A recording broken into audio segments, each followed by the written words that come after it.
Hello friends, welcome to study कर। मैं हूं आपका दोस्त प्रभाकर। आज के इस इंपॉर्टेंट लेक्चर में हम आपके साथ डिस्कस करने वाले हैं 11 अप्रैल 2024 के मोस्ट इंपॉर्टेंट करंट अफेयर्स के क्वेश्चन। तो आप इस पूरे लेक्चर को बहुत ही ध्यान से लास्ट तक जोड़ देखिएगा। चलिए आज का पहला और इंपॉर्टेंट क्वेश्चन डिस्कस करते हैं। तो पहला क्वेश्चन है, सीनियर महिला राष्ट्रीय हॉकी टीम का कोच किससे नियुक्त किया गया है। काफी इंपॉर्टेंट क्वेश्चन है। तो हरेंद्र सिंह अभी हाल ही में भारत की जो राष्ट्रीय महिला हॉकी टीम है उसके कोच नियुक्त किए गए हैं। हरेंद्र सिंह भी एक भारतीय हॉकी खिलाड़ी रहे हैं।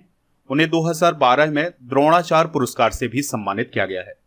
आपको द्रोणाचार्य पुरस्कार के बारे में याद होगा कि जो प्रशिक्षक होते हैं उन्हें प्रदान किया जाता है और इसके अंतर्गत 15 लाख रुपए की राशि प्रदान की जाती है। तो ये भी काफी इंपॉर्टेंट पॉइंट हो जाएगा कि द्रोणाचार्य पुरस्कार में कितनी राशि दी जाती है, 15 लाख रुपए की। और यह किसे प्रदान किया जाता है, जो उत्कृष्ट प्रशिक्षक होते हैं।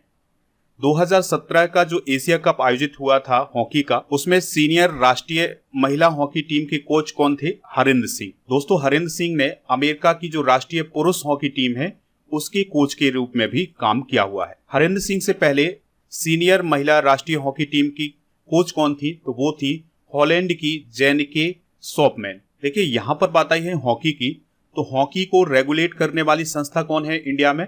उसे बोला जाता है हॉकी इंडिया, जिसका गठन 2008 में हुआ था, जिसके वर्तमान में अध्यक्ष कौन है? दिलीप तिर्की। दोस्तों, महिला हॉकी टीम के कोच बने हैं हरेंद्र सिंह। तो पुरुषों की टीम के कोच कौन है? तो वो है क्रेग फुलटन, जो कि साउथ अफ्रीका के हैं। तो यहां पर आप देख सकते हैं, ये हैं क्रेग फुलटन। कुछ इंपॉर्टेंट करंट अफेयर्स डिस्कस कर लेते हैं जो कि हॉकी से रिलेटेड हैं। तो अभी हाल ही में हार्दिक सिंह और सलीमा टेटे को हॉकी इंडिया के द्वारा 2023 का सर्वश्रेष्ठ खिलाड़ी चुना गया है। काफी इंपॉर्टेंट है ये। ओडिशा के मुख्यमंत्री नवीन पटनायक ने कुछ समय पहले FIH ओडिशा हॉकी पुरुष विश्व कप 2023 नामक एक कॉफी टेबल बुक का विमोचन किया था। राष्ट्रीय हॉकी खिताब 2023 किसने जीता है? पंजाब ने जीता है। भारतीय महिला हॉकी टीम ने एशियाई चैंपियंस ट्रॉफी 2023 का खिताब अपने नाम किया था।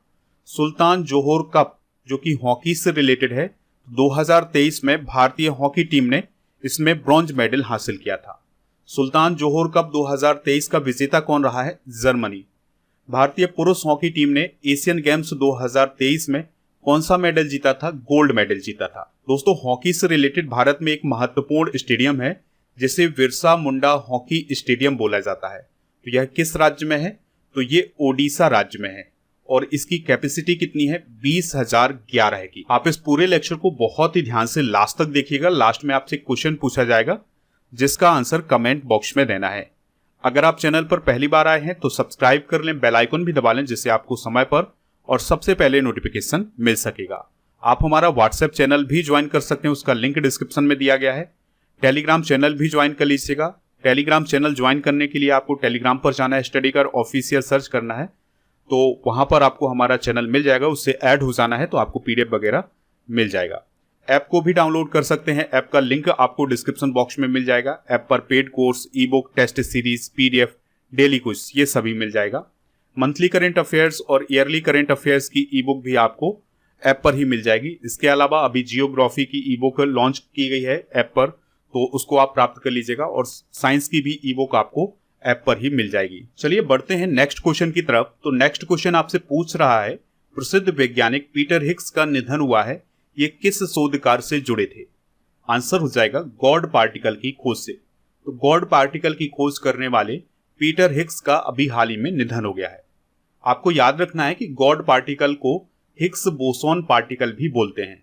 तो जो हिग्स शब्द है ये पीटर हिग्स के नाम का है और जो बोसोन शब्द है ये भारत के प्रसिद्ध वैज्ञानिक सत्येंद्र नाथ बोस के नाम पर है। तो इन दोनों के नाम पर हिग्स बोसोन पार्टिकल नाम रखा गया है, जिसे गॉड पार्टिकल के नाम से भी जाना जाता है। अब आपसे सवाल पूछा जा सकता है कि पीटर हिग्स का संबंध किस देश से रहा है? तो उनका संबंध ब्रिटेन से रहा है। गॉड पार्टिकल किसे कहते हैं? तो पूरे यूनिवर्स में स्थित ऐसे कण जो पूरे यूनिवर्स को बांधे रखे हुए हैं, यानी उसे बिखरने नहीं दे रहे हैं, तो ऐसे पार्टिकल को गॉड पार्टिकल बोलते हैं। दोस्तों, गॉड पार्टिकल की मदद से यह समझाने में मदद मिली थी कि किस प्रकार से बिग बैंग घटना के बाद सृष्टि की संरचना हुई थी। दोस्तों, बिग बैंग थ्योरी के बारे में आपको पता होगा, जियोग्राफी में आपने पढ़ा होगा। तो बिग बैंग थ्योरी के अनुसार जो ये पूरा ब्रह्मांड था ये एक गोला था, फिर इसमें विस्फोट होता है और फिर आकाश गंगा सौर मंडल का और ये पूरे ब्रह्मांड का निर्माण होता है। तो बिग बैंग थ्योरी की संरचना कैसे हुई है ये समझाने में मदद कौन करता है? God particle. हाल ही में हुए कुछ प्रमुख निधन डिस्कस कर लेते हैं, तो आप इनको नोट कर लीजिएगा। अभिनेता विश्वेश्वर राव का अभी हाल ही में निधन हुआ है। गजल गायक पंकज उधास का कुछ समय पहले निधन हुआ था। महाराष्ट्र के पूर्व चीफ मिनिस्टर मनोहर जोशी जी का निधन हुआ है। ये कौन है? मनोहर जोशी जी। एक्टर ऋतुराज सिंह का निधन हुआ है। जैन भिक्षु आचार्य विद्यासागर जी महाराज का निधन हुआ है। कश्मीरी कवि और पत्रकार फारूक नाजकी का कुछ समय पहले निधन हुआ था। पूर्व क्रिकेटर के होयसला का निधन हुआ है। ये रेडियो प्रस्तोता अमीन सयानी का निधन हुआ है। और सुप्रीम कोर्ट के वरिष्ठ वकील फली एस नरीमन का भी कुछ समय पहले निधन हुआ है। नेक्स्ट क्वेश्चन है, जॉन एल जैक स्विगर्ट जूनियर पुरस्कार 2024 से किसे सम्मानित किया गया है? तो इंडियन स्पेस रिसर्च ऑर्गेनाइजेशन को, यानी इसरो को। तो इसरो की जो चंद्रयान 3 मिशन की टीम थी उसे अभी हाल ही में अमेरिका के स्पेस फाउंडेशन के द्वारा अंतरिक्ष अन्वेषण के लिए 2024 के जॉन एल जैक स्विगर्ट जूनियर पुरस्कार से सम्मानित किया गया है। यानी ये जो जॉन एल जैक स्विगर्ट जूनियर पुरस्कार है ये स्पेस फाउंडेशन के द्वारा दिया जाता है और यह अमेरिका देश में दिया जाता है। तो 2024 में चंद्रयान 3 मिशन की सफलता के लिए इसरो को यह पुरस्कार दिया गया है। यह पुरस्कार किस वर्ष से प्रदान किया जा रहा है? 2004 से। देखिए दोस्तों, ये तो बात हुई 2024 की। 2023 का यह पुरस्कार किसे प्रदान किया गया था? तो नासा के द्वारा जो James Webb space telescope launch किया गया था तो उसकी टीम को 2023 में जैक स्विगर्ट पुरस्कार दिया गया था। बात आई है यहाँ पर इसरो की। तो इसरो की स्थापना कई बार एग्जाम में पूछी गई है। तो इसकी स्थापना हुई थी 15 अगस्त 1969 को। विक्रम साराभाई को इसरो का संस्थापक माना जाता है और विक्रम साराभाई ही इसरो के पहले अध्यक्ष थे। और इसका मुख्यालय कहाँ है? बेंगलुरु में। और वर्तमान में इसके अध्यक्ष कौन है? एस सोमनाथ। एस सोमनाथ इसरो के 10वें अध्यक्ष हैं। इस पॉइंट को भी आप नोट कर लीजिएगा। तो चंद्रयान 3 के बारे में कुछ बेसिक जानकारी डिस्कस कर लेते हैं। तो इसकी लॉन्चिंग कब हुई थी? 14 जुलाई 2023 को। इसको किसने लॉन्च किया था? इसरो ने। और कहां से लॉन्च किया था? सतीश धवन स्पेस सेंटर से। चंद्रयान 3 की लॉन्चिंग में किस रॉकेट का इस्तेमाल किया गया था? LVM-3M4 का। वजन कितना था? 615 करोड़ का। और चंद्रयान 3 का कुल टोटल वजन कितना था? 3900 किलोग्राम का। दोस्तों, इसकी लैंडिंग कब हुई थी चंद्रमा पर? 23 अगस्त 2023 को। आपको याद रखना है कि चंद्रमा की जिस जगह पर चंद्रयान 3 ने लैंडिंग की थी उस पॉइंट को शिव शक्ति पॉइंट अभी हाल ही में नाम दिया गया है। दोस्तों, आपको याद रखना है कि जो चंद्रयान 3 मिशन था उसके मिशन निदेशक कौन थे? मोहन कुमार। और चंद्रयान 3 के लैंडर का क्या नाम था? विक्रम। और रोवर का क्या नाम था? प्रज्ञान।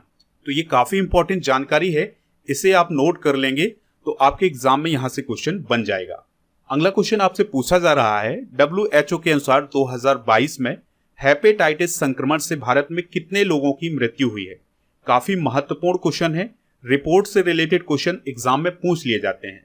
तो WHO ने अभी हाल ही में एक आंकड़ा जारी किया है जिसमें यह बताया है कि 2022 में भारत में हेपेटाइटिस के कारण 1,23,000 लोगों की मृत्यु हुई है। तो ये काफी महत्वपूर्ण डाटा है। तो अभी हाल ही में WHO के द्वारा वैश्विक हेपेटाइटिस रिपोर्ट 2024 को जारी किया गया है। तो इसके अनुसार 2022 में हेपेटाइटिस के संक्रमण के कारण भारत में 1,23,000 लोगों की मृत्यु हुई है। नेक्स्ट क्वेश्चन है, WHO यानी वर्ल्ड हेल्थ ऑर्गेनाइजेशन के अकॉर्डिंग 2022 में हेपेटाइटिस के संक्रमण के कारण भारत में कितने लोगों की मृत्यु हुई है? तो भारत में 2022 में हेपेटाइटिस के संक्रमण के कारण 1,23,000 लोगों की मृत्यु हुई है। तो अभी हाल ही में WHO के द्वारा वैश्विक हेपेटाइटिस रिपोर्ट 2024 यानी ग्लोबल हेपेटाइटिस रिपोर्ट 2024 को जारी किया गया है और इसमें यह बताया गया है कि 2022 में भारत में हेपेटाइटिस के संक्रमण के कारण 1,23,000 लोगों की मृत्यु हुई है। दोस्तों, ये जो ग्लोबल हेपेटाइटिस रिपोर्ट 2024 है इसको अभी कहां जारी किया गया था? विश्व हेपेटाइटिस शिखर सम्मेलन 2024 के दौरान। और ये जो विश्व हेपेटाइटिस शिखर सम्मेलन है ये पुर्तगाल की कैपिटल लिस्बन में आयोजित किया गया था। तो ये क्वेश्चन आपके एग्जाम में यहां पर भी बन सकता है कि विश्व हेपेटाइटिस शिखर सम्मेलन का आयोजन किस देश में हुआ था? पुर्तगाल में, और पुर्तगाल के किस शहर में हुआ था? लिस्बन में। और कब से कब तक इसका आयोजन हुआ था? 9 से 11 अप्रैल 2024 तक। दोस्तों अब आपके लिए एक और महत्वपूर्ण क्वेश्चन है कि WHO ने किस वर्ष तक दुनिया से हेपेटाइटिस को खत्म करने का लक्ष्य रखा है? 2030 तक। तो इस पॉइंट को आप जरूर नोट करिएगा। देखिए कुछ और आंकड़े डिस्कस कर लेते हैं। तो WHO के अनुसार 2022 में कोविड-19 के संक्रमण के बाद हेपेटाइटिस और तपेदिक यानी टीबी मृत्यु के दूसरे प्रमुख कारण थे। यानी 2022 में सबसे अधिक मृत्यु कोविड-19 के कारण हुई है, फिर उसके बाद हेपेटाइटिस और टीबी के कारण हुई है। दोस्तों ये जो रिपोर्ट जारी की गई है, इस रिपोर्ट के आंकड़े ये बताते हैं कि 2022 में 187 देशों में अनुमानित 1.3 मिलियन लोगों की मृत्यु हेपेटाइटिस के कारण हुई है। दुनिया भर में 2022 में लगभग 304 मिलियन लोग वायरल हेपेटाइटिस बी और सी से संक्रमित थे। तो ये भी काफी इंपॉर्टेंट डाटा है। अब हेपेटाइटिस क्या है? तो हेपेटाइटिस एक वायरल डिजीज है, यानी विषाणु के कारण होने वाली डिजीज है। और इसमें वायरस कौन होता है? तो इसमें वायरस होता है हेपेटाइटिस। और यह जो हेपेटाइटिस वायरस होता है, यह हमारे लीवर को इफेक्ट करता है और इसके प्रभाव से हमारे लीवर में सूजन आ जाती है। दोस्तों हेपेटाइटिस के 5 प्रमुख प्रकार होते हैं, जिसमें hepatitis A, B, C, D और ई होता है। हेपेटाइटिस को टीकाकरण यानी वैक्सीनेशन के माध्यम से रोका जा सकता है। तो ये काफी इंपॉर्टेंट जानकारी है। बात आई है WHO की। तो WHO को हम वर्ल्ड हेल्थ ऑर्गेनाइजेशन बोलते हैं। इसकी स्थापना 7 अप्रैल 1948 को की गई थी, इसलिए अभी हाल ही में 7 अप्रैल को विश्व स्वास्थ्य दिवस भी मनाया गया है। हेडक्वार्टर कहाँ है? जेनेवा, स्विट्जरलैंड में। और इसके प्रमुख कौन है? Doctor Tedros Adhanom Ghebreyesus. WHO से रिलेटेड कुछ इंपॉर्टेंट करंट अफेयर्स डिस्कस कर लेते हैं। तो WHO ने अभी हाल ही में कोरोना वायरस के लिए एक वैश्विक नेटवर्क यानी ग्लोबल नेटवर्क लॉन्च किया है, जिसका नाम है कोविनेट। WHO नेल्सन मंडेला पुरस्कार 2024 किसे प्रदान किया गया है? निमहंस नामक एक संस्थान को। साइमा वाजिद को WHO ने दक्षिण पूर्व एशिया का क्षेत्रीय निदेशक अभी हाल ही में नियुक्त किया है। गिरीश चंद्र मुर्मू को 2027 तक यानी 4 साल के कार्यकाल तक के लिए WHO के बाहरी लेखा परीक्षक के रूप में चुना गया है। और गिरीश चंद्र मुर्मू के बारे में आपको याद रखना है कि यह भारत के CAG भी हैं। नेक्स्ट क्वेश्चन है, ICC ने मार्च 2024 के लिए player of the month Kamindu Mendis को चुना है। वह किस देश के क्रिकेटर हैं? आंसर हो जाएगा श्रीलंका। तो श्रीलंका के कामेंदु मेंडिस को मार्च 2024 का प्लेयर ऑफ द मंथ का अवार्ड दिया है। आपको याद रखना है कि ICC के द्वारा हर माह अच्छा प्रदर्शन करने वाले क्रिकेटर को प्लेयर ऑफ द मंथ का अवार्ड दिया जाता है। तो ये मेल और फीमेल दोनों में दिया जाता है। तो मेल की बात करें तो मार्च 2024 के लिए कामेंदु मेंडिस को दिया गया है, और फीमेल की बात करें तो इंग्लैंड की मेया वाउचर को दिया गया है। तो ये दोनों पॉइंट आप नोट कर सकते हैं। ICC player of the month पुरस्कार की शुरुआत कब से की गई थी? 2021 से। फरवरी 2024 की बात करें तो ICC player of the month का अवार्ड किसे दिया गया था?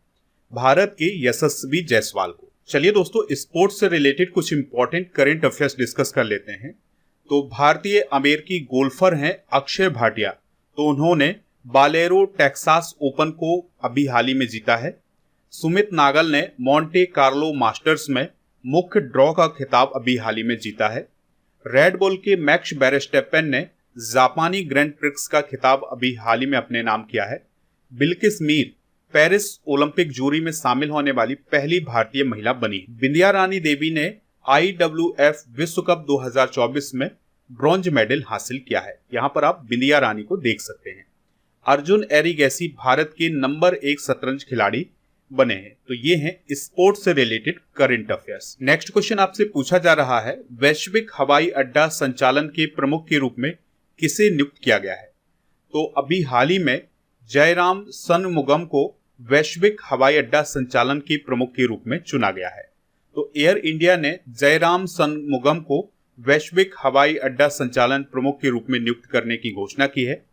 Shanmugam Bengaluru international airport limited के लिए भी काम कर चुके हैं। दोस्तों बात आई थी यहाँ पर एयर इंडिया की। तो एयर इंडिया एक एयरलाइन कंपनी है भारत की, जो कि टाटा समूह के स्वामित्व वाली कंपनी है। इसका हेडक्वार्टर गुड़गांव में है और अध्यक्ष हैं एन चंद्रशेखरन और CEO और MD हैं कैंपबेल विल्सन। हाल ही में की गई कुछ महत्वपूर्ण नियुक्तियां डिस्कस कर लेते हैं। तो मुस्तफा सुलेमान को माइक्रोसॉफ्ट के नए AI प्रमुख के रूप में चुना गया है। दीपक कुमार की बात करें तो वो यूपी के नए गृह सचिव बने हैं। संजय मुखर्जी पश्चिम बंगाल के नए DGP बने हैं। विनय कुमार को रूस में भारत का एम्बेसडर चुना गया है और T. आर्मस्ट्रॉन्ग चांगसन क्यूबा में भारत के राजदूत बने हैं। तो ये हाल ही में की गई कुछ महत्वपूर्ण नियुक्तियां हैं।